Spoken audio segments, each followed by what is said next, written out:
That ain't our audience. Trolls and moles.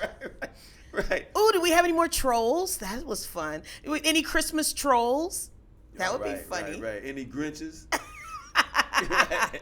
You're a mean one. Did you ever used to watch those? Of course. Are you kidding me? I'm so mad that, with this 24-hour news cycle, they started showing them, because usually those were shown like the last 7 days right before Christmas. That whole week you had, the Grinch, you had Frosty, you had Rudolph the Red-Nosed Reindeer. Right. Remember, I'm too much. Yeah. All of that. And now it's like all over the place. Right. You might catch it on an errant Monday on, Fox or, Right. I mean, it's just...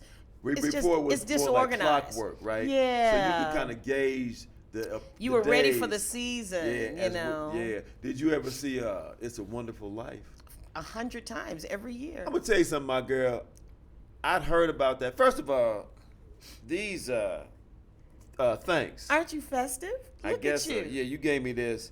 I don't know if you gave me this for the holidays or just so I can be easy to be kept under surveillance. You know what I mean? But it's all right. These are Kwanzaa lights. Okay. No? That would be cool. If you like. Yeah, I think. Have you ever celebrated Kwanzaa? No, but my husband has. Yeah. Mm-hmm. What is it? I'm not the one to ask. All right, we gotta call him. I know it's sort of similar to Hanukkah, and they got 7.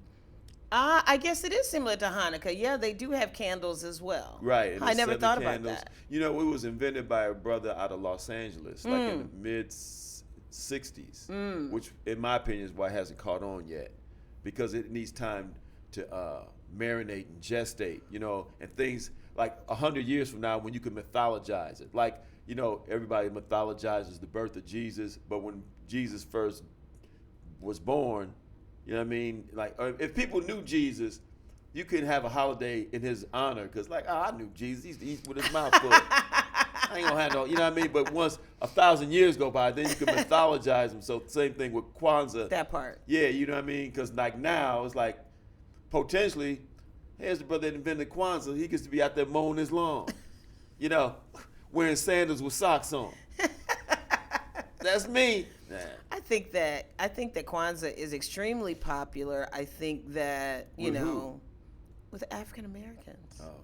Yeah, I think that it's extremely popular, and I think you also have a large grouping of African Americans that become Muslims through the Nation of Islam, and so those are the kind of brackets that most are prevalent right now. Yeah. Right? So we have overarching is Christian Christmas celebrating. That's the big one. Then it's Christian Kwanzaa celebrating. And then, a smaller group of Muslims non-Christmas celebrating. That's what and I think as things go forward, like I said, maybe 50, 100 years from now, when some of these traditions will merge and meld, like Christmas was initially a pagan holiday, right? Saturnus, and it was Romans, right? They celebrate with orgies and all that. Goodness gracious! Yeah, you know what I mean. Didn't have to bring. They were swinging. Yeah, you brought your own gift. Did you bring a gift? Well, if that's what you want to call it, you tell me if I brought a gift. I didn't. The gift of disappointment. Yo ass. Millennials. Right. Yeah, he also invented it. His name is Dr. Maulana Cragen. He invented Kwanzaa, right? He invented Kwanzaa. Yeah. When did he invent it? Right? Something like that. 1966. Wow, look at you. I'm up on my Kwanzaa facts. I see. Yeah. I see. I'm up on any holiday that doesn't involve having to give a gift. That part. Yeah. But you know that also, if I recall correctly, I believe that the nation puts Id, also celebrates Id, but during the Christmas season to kind of, I think, make it easier for their followers to kind of acclimate because they have been used to Christmas the whole time. Right. And I mean, I know that they do a lot to try to, ease people into brain Orthodox Islam. Orthodox Islam. Yeah. Yeah. So the nation is sort of the transition, or what do you mean? Like they allow you well, to I guess that's what it's become. That's what Yeah. it's become, that they are guiding towards Orthodox Islam. Yeah, It's not easy. I know, man. I mean, I hear. I don't know. That's what they tell me. I know. That's what you tell me. Yeah. Yeah, but you okay? I know you don't want to get into all that. What? Get all what? I mean, you used to observe.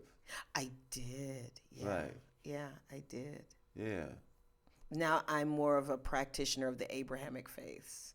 So I'm like, Muslim / Christian / Yeah.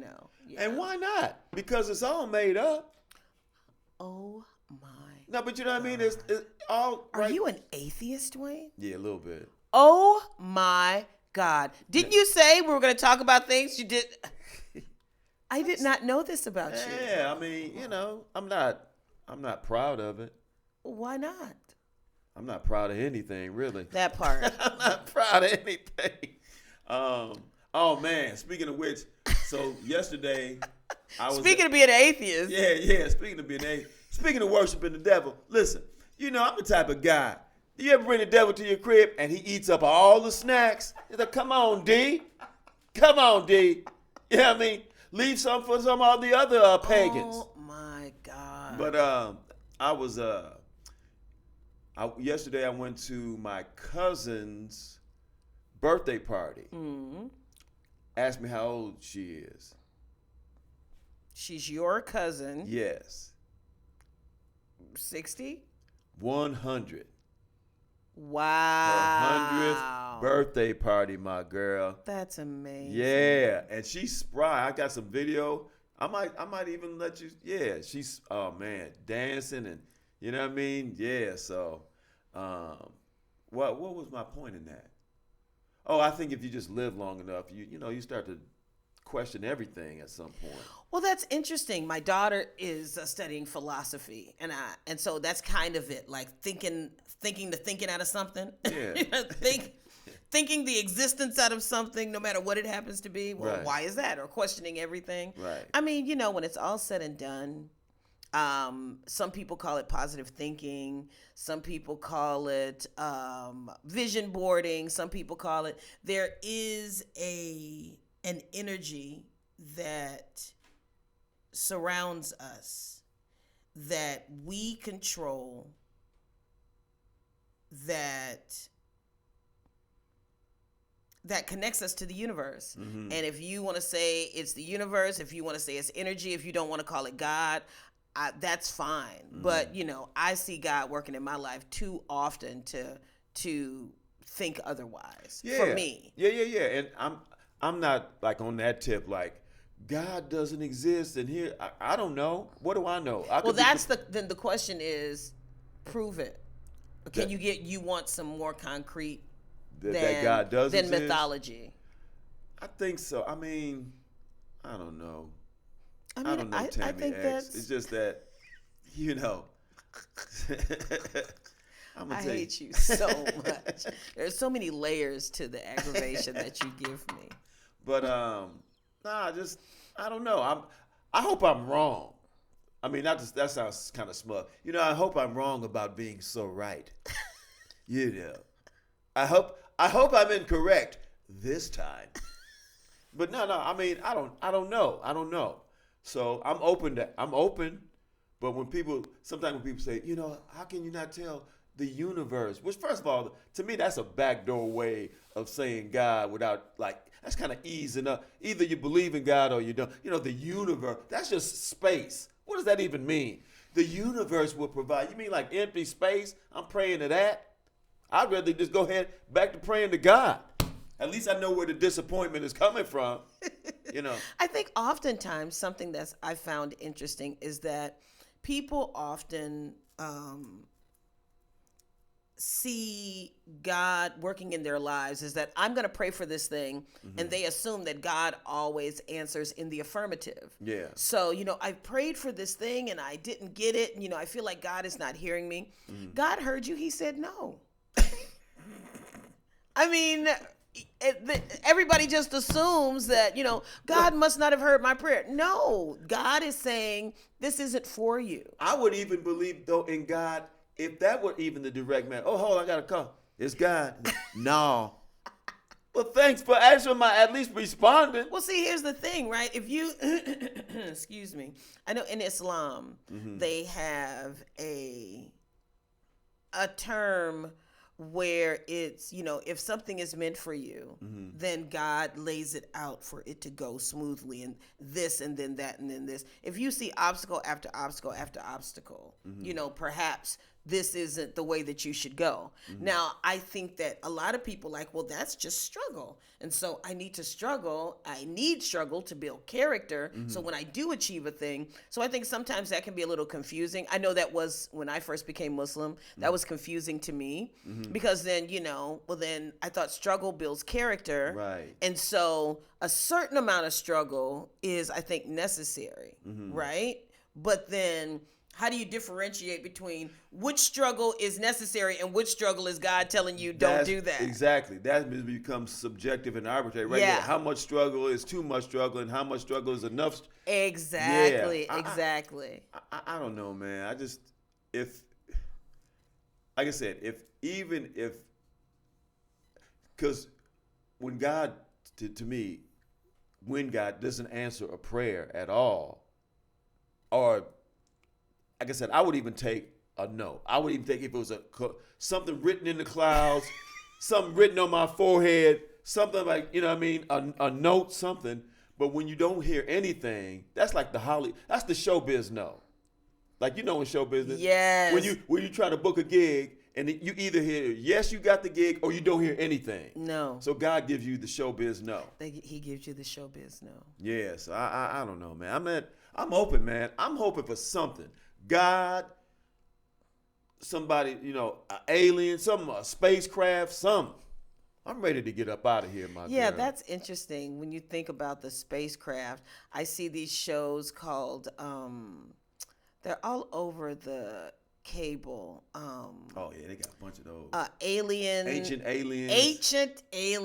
Yeah. And these are so fascinating and racist because it's like these brown people could not possibly have created this obelisk, out of stone with just their hands. It had to be aliens. Like, what? See, you'll make me cuss. What? Go ahead and cuss it up for the end of the year holiday for the recap. No. What is your favorite cuss word? I don't use it often, but motherfuckers probably. I like motherfucker too. Yeah, it's got music. I got a PhD in motherfucker. I know you do. If people only knew, you got a PhD and advanced research grant. You know what I mean? A few awards. Oh my gosh. Yeah. A Peabody, if you will. Yeah. But I know that I know when we start doing this podcast, we'll be closing in on a year. What, in February? Yes. Yeah. It's very exciting. Yeah. I'm so grateful to you that you thought about me for this. Oh. I'm you're this famous, I'm not famous Emmy at all. award winning At all. comedian, writer, you know what? and That's what I was going to tell you. I just make you giggle. That's all. Yeah, but you reminded me okay, so I was at my cousin's birthday party yesterday, 100th birthday party, this and that. And do you get this? I'm sitting there, I'm just, we're eating and talking. And then one of my cousins says, he goes up and they make speeches and this and that. And they had some cat playing some music, and then he was just on the mic. It's to me, it amazes me how extroverted so many people are. And they get a mic, and they was on the mic, and they says, "Oh, so we said when my mom's here, and we got a comedian in the house pointing at me." I was like, "Oh boy, what are you talking about?" So they went up, people made speeches and talked, and then they said, "You want to come up and do some comedy?" And I did not. So have you ever where you've been someplace and people knew you were? Always. In the bank. In an elevator. But I mean at a function and you're just there and then people knew you were a singer and asked you to come up to sing? Absolutely. Okay, let me ask you this. do you do it or you don't do it? Always. You always go up and sing? Always. See, that's what I didn't do it, Pammy. I mean, it's not like, but see, it's subjective, right? Yeah, because I don't think black people So- find me funny. I would have went. They don't know. They thought I was being But see, off. why don't you come up and do 5 minutes, right? Because first of all, the context and the craft is what a lot of people don't understand. They look at what they see on TV, Right. and they don't know the preparation. They don't know, okay, I got to do a birthday 5 minutes. I got to do this 5 minutes. Everything is different. I got to do a Christmas set. I got to do a Valentine's Day set. I got to do a Black History set. We plan. I mean, they see it. They see what we do as magic, right? Yeah. Because they can't do it. Yeah. And so in their And mind. if I'd have went up, they would have saw that I couldn't do it either. They would have been and realized that we all can't do it. This is hilarious. One time, my father has a friend, and she asked me one time to perform at her birthday party. And this is the thing. I don't put it on anybody but myself. Okay. Like, I didn't come up. I think I'm gonna talk about this. I came up doing clubs in Chicago. Chicago's very segregated. So I came up in the white clubs. So doing predominantly white. Not to say black people couldn't have been there, but a lot of white folks were there. And I'm still on that tip. And so I only blame myself that I haven't done more art. Although we met doing Bernie Mac's show. That's right. But again, Bernie cultivated the type of black audiences that I love. They were very supportive. I don't know. It's on me. I don't put it on them at all. I wish I was more versed, and I wish I had been brave, because I would have went up last night. It was her 100th birthday party. I could have did something, but I'm just anyway. So, what was I talking about? Oh, okay. So, being put on the spot being put as on the an spot. entertainer. Yes, but it's only on me that I'm not. It's like being a martial artist. Only versed in a few fighting styles. Mm-hmm. You know what I mean? You got to be versed in all the fighting styles. Not to say it's fighting, but you know what I mean? You got to be versed in all the situations. So I don't put that on anybody but me. But they thought, like you were saying, because I had a cousin that was sticking up. She texted me, I know you got to prepare and this and that. I said, not really. It's just a matter of I was too scared to go. And here's the thing, and this has been since I've been doing stand-up. But when relatives, this is not the first time a relative has asked me to perform at a party. And I don't want to do it because, you know what, if I bomb in front of strangers, I ain't never got to see them again. You know what I mean? But you bomb in front of family, then so this is what I was going to tell you. And black people are so talented, right? There's so many talented black people. So my father's friend years ago asked me, he said, would you perform at my birthday party? She said, how much would it cost for you to perform at my birthday party? I said $500. She said, never mind, I'll do it myself.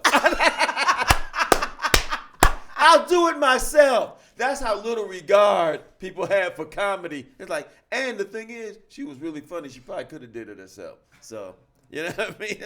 But I don't know, I man. feel like I punked out. That's my whole point. Yesterday, I had an opportunity to go up, and I punked out, and they thought it was for lofty reasons, like you had a chance to prepare, and because the performance dynamic. What's the shape of the room? I don't know the acoustics. Nah, that nigga was scared. I gotta stop doing that, man. And I'm gonna say that. This is the last thing. This is last thing. When I had stopped performing during the Rona, during COVID, you know what I mean? So I didn't go for 2 years. And when I started going up again, I said, I'm going to make a concerted effort to start doing more black rooms. Because I was seeing it from a different perspective. And it's not like I don't like, first of all, you like doing it for people who get it and people who like what you do. But I can't not do black rooms because I'm scared to do it. I can do it because I don't choose to do it. Do you know what I mean? Like maybe you sing at places because you choose to or don't choose to, but not necessarily because you're scared to do it. Although there's certain audiences that might be more receptive to what you do. Absolutely. Yeah. This is fascinating. We are learning some really new things. Yeah, about man. each I just other. feel I'm No. Yeah. What I'm learning is that I feel exactly the same way. I have felt exactly the same way my entire career. Wow. Because I started as a classical vocalist. So because automatically I started you in in church. the white spaces. Right. So Yeah. I wouldn't say all of us, but I started singing in church. And so had I been allowed to continue on that trajectory, who knows what Right. kind of singer I could have been? Who knows what kind of elements I could have mastered, like the Right. melismas and all these other things, the runs and all these other things, right? Melisma? That's what's. Yeah. that's interesting. Okay. And so, Right. but then being And who knows what other people you would have been exposed to? Exactly. But when we talk about performance-wise, so being in the classical space during my formative years, that was very structured. And as a young girl, I was exposed to Barbra Streisand, Judy Garland, Helen Reddy, Neil Sedaka, Barry Manilow. All the folks that are popular in the hood. Oh, exactly. And I was teased mercilessly. But I blame my mother. I blame you for this, Alice Faye. But, that's the music that we were exposed to. I was exposed to the stylistics. I was exposed to Motown. Yeah. So when I first started singing jazz, it was so foreign to me. My parents weren't jazz people. And Which, ironically, a music invented by black people, but not embraced by a large number of black people. absolutely. I mean, just like the blues. Just like the if blues. it wasn't for white folks, the blues wouldn't even be existing right now. Right. Which makes Period. Yeah. Because black people have just kind of abandoned the blues. Yeah. For some reason. Yeah. I don't know why. I feel like it's coming back. And jazz too, to some degree, no? No, I would say it's 50-50. Okay. It's 50-50. With American black folks? Yes. Okay. Yes, with Because I American know black folks. Europeans love. Oh, forget about it. They love You jazz. can go to Europe and work your entire life. Yeah. And never come back. Yeah. But I'm sorry, finish what you were But saying. no, my point was that, I also had the same fear, largely around just how to communicate. Because with classical music, you go on stage, you sing, and you bow, and you leave, It's kind of evolved now to more of a, exchange, a conversational, emotional exchange. But for the most part, the classical world is very structured, that the music is at the forefront. And when I came into jazz, they were like, so then you just talk to the audience, a little banter. I was like, what is that? And so, like, if you could see behind my glasses, I was like, my eyes got big. I had this fear. Like, why do I have to talk to them? So I would end up singing more songs so I didn't have to talk. Oh, wow. Because I I never wasn't did that. sure.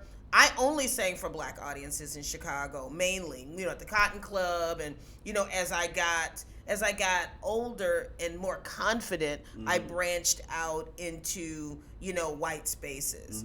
But I always felt awkward. I always felt like, maybe I wouldn't fit in. And the older I got, the more confident I got. Now, as far as singing, as far as in public with different audiences, I feel I can bring any audience into me and connect energy with any audience. But what I do not do is, if there's an audience that has a certain expectation, my sister is always yelling at me about, ooh, sing this song. And I'm like, ooh, this song, okay, this song. And she's like, never mind, you make everything sound like jazz.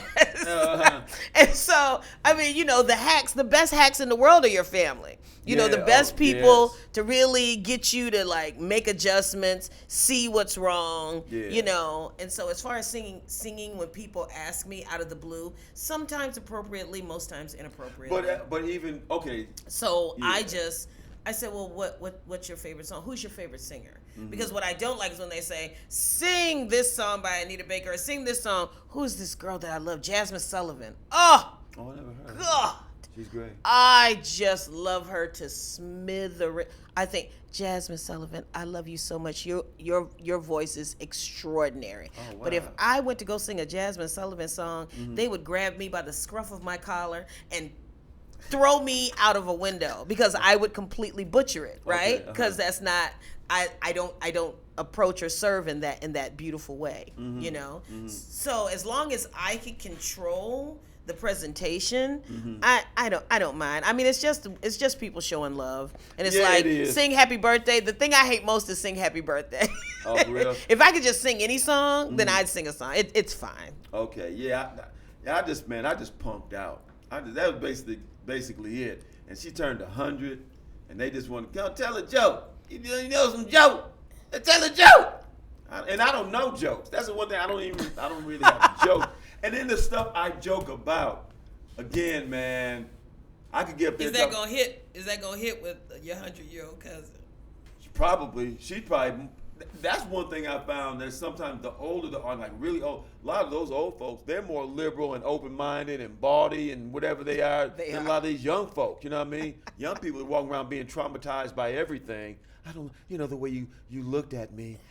You put a period at the end of your text. Yeah. I'm like, are you dumb? Yeah, are you yeah. So that was on me, man. And I appreciate my cousin, one of my cousins who texted me, who was defending me. But it really, I didn't want to say, because I didn't want to make the text turn it into a novel. No, it wasn't really them so much. It was me, because the way I was socialized when I came up, because that's what it was. Me coming up,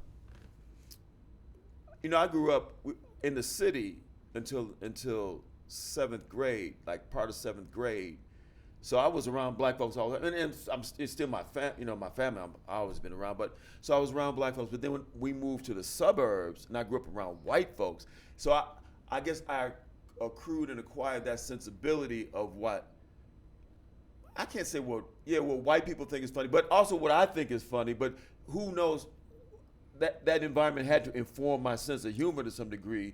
So when I started doing stand up, I started doing it, like I said, at Zany's on the north side in white rooms. Because I actually I remember one of my first jokes ever was, I'm doing comedy here in front of white folks. I said, because it's easy to make white people laugh. They'll laugh just because you showed up. That was one of my first jokes ever, talking to white folks. So, okay. But I was just, and here's the thing, okay. I don't know if and I don't know if maybe singing is a different thing, because if you can really sing. So I would imagine, I could be completely wrong, but if you can sing, the audience can be more passive in the sense they're listening.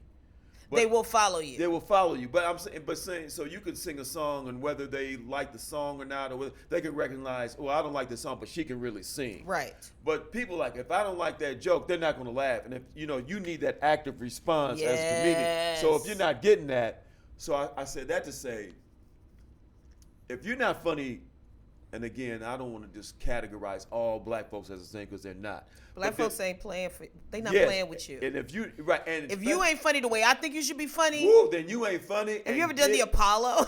I did the Apollo twice. Really? Yes, I did the Apollo twice. Did you do well?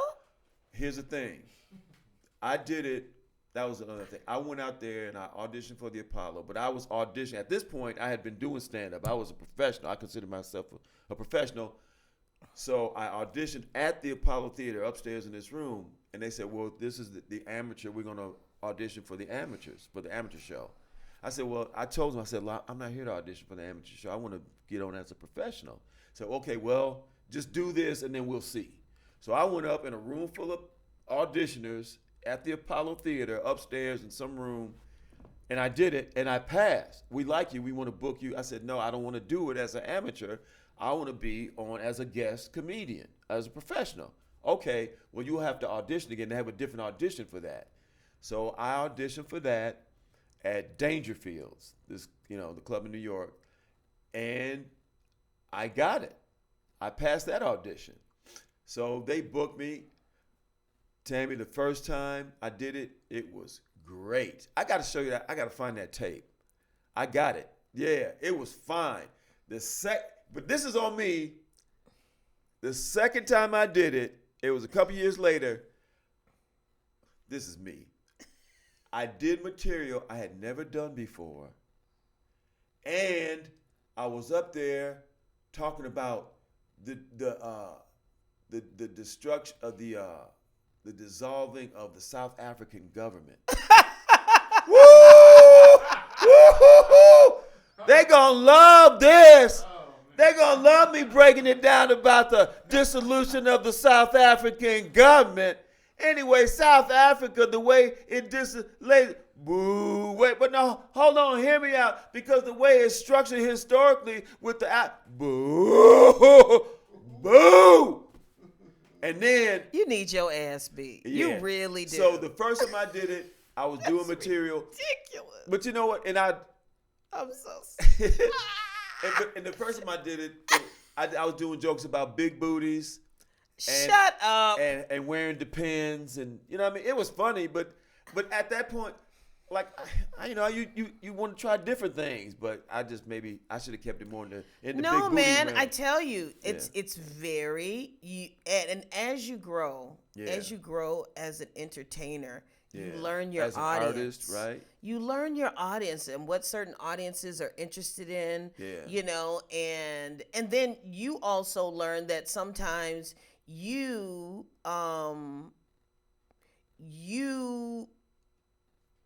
how do I say this?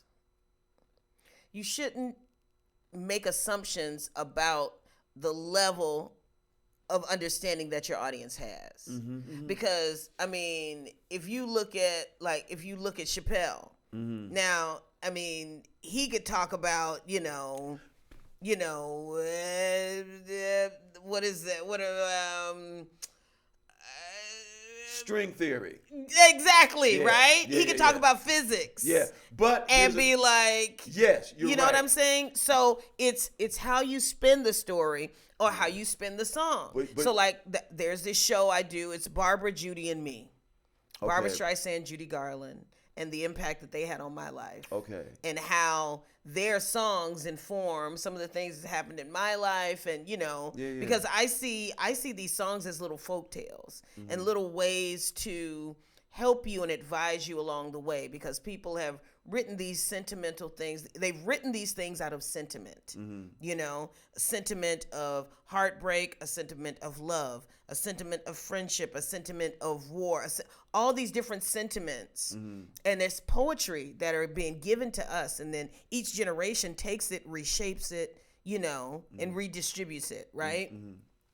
And when I say distribute, I mean energy exchange with the audience. So, there was a time when I thought, this was a song that could only be, white audiences could respond to.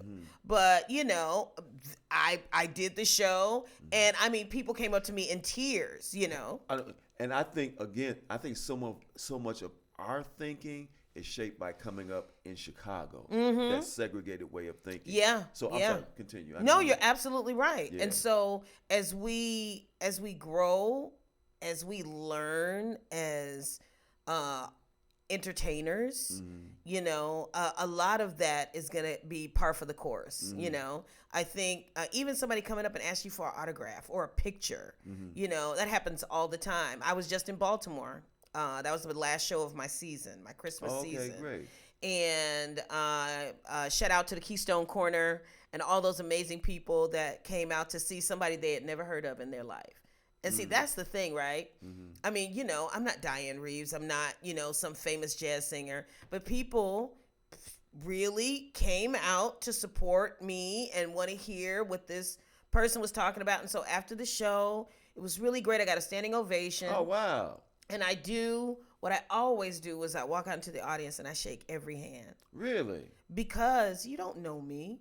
Right. You took a chance and Yeah. you came out and, and then, we really exchanged energy. And I mean, it was a great show. Okay. Had this great saxophone player that I had just met that day who he burned it to the ground. Wow. What is his name? Brent Burkhead. Okay. Brent Burkhead out of Baltimore. He's a bad mother. Shut your mouth. Woo! I mean, it was great. Because when you go to certain places, sometimes you use the local musicians. Right? Sometimes I pick up. That's called picking up musicians. Okay. Sometimes I pick up. What's the process? How does that work? You call people that you know, and then they put you on with somebody that's bad. Somebody that's good. I've often. I've done where the club owner chooses sometimes, and I don't do that anymore because oftentimes they want to choose somebody that's the cheapest, not necessarily the best. I got you, my nephew. Right, He started playing saxophone 2 weeks ago. And then also be mindful, the best isn't always the best choice either. Right, for your style. When I ask, I want the coolest person. Yes. Right, I'm because like, somebody can be a genius, but if they're a jerk. and they will blow up your spot They will blow up your spot. They won't do the music. They'll be diva'd out. They'll play wrong. I mean, there's so many things that comes with a poor ego that I defer to a cool, warm, engaging person that loves the music, and we all gonna come together. And when I tell you, this brother, everybody, it's like everybody levitated. You know, the show was elevated by his presence. Okay. It was fantastic. And he was cool to work with. Oh, he was great. How many shows did you do? We only did one. One show? So you were in and out. In and out. Man. It was my first time playing in Baltimore. So those people really didn't know who I was. Right. And the club owner was like, okay, bitch, is anybody going to come to this show? I was like, I don't know. You tell me. You tell me. I ain't from there. Is my check going to clear? That's what I want to know. Man, listen, you talking about nervous, but it was great. It was really great. And the owner was really happy, so they're going to bring me back. Great. And that's always the thing, right? Yeah. Just you want a relationship with the audience and with the producers and the promoters. Right. So you're going around building your fan base. You got to know what everybody needs. I think sometimes people don't, especially when you're going into new markets. That people needed a different comedian. That's what I found out they needed on my show. You know, what y'all need? Somebody else. All right then. Anybody? Where were you last? I did the Saturday. I was at the Laugh Factory, so that was cool. Oh, cool. Yeah, that was cool. What I'm trying to do is put together a late night set to get on either Colbert and or Seth Meyers.